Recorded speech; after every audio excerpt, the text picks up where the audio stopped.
But not everyone is happy with the president paying a visit to central Iowa. Those opposed to the presidential visit are trying to make sure that their voices are heard too. KCCI's Marcus McIntosh is live at Coles Commons, where people are protesting right now.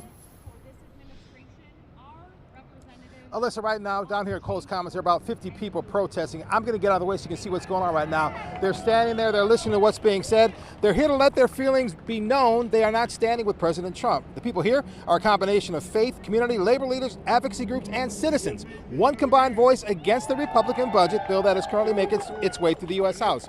Right now, K.O. Abdul-Samad is speaking. Now, this is not the only protest.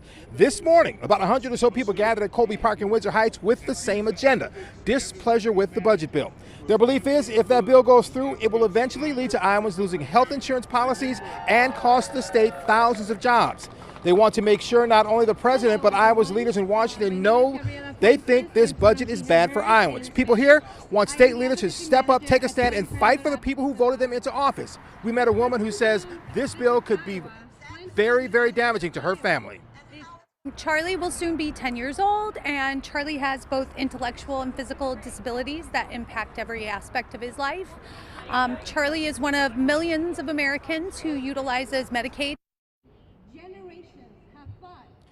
Now back here live at Coles Commons in downtown Des Moines, there are people here listening to what's being said. A number of speakers will speak and hear what they have to say, and they are pushing what they're calling the people's agenda. We'll have much more coming up on that at 4, 5, and 6 tonight. We're live in downtown Des Moines. I'm Marcus McIntosh, KCCI 8 News, Iowa's news leader. Let's go back to Alyssa in the studio.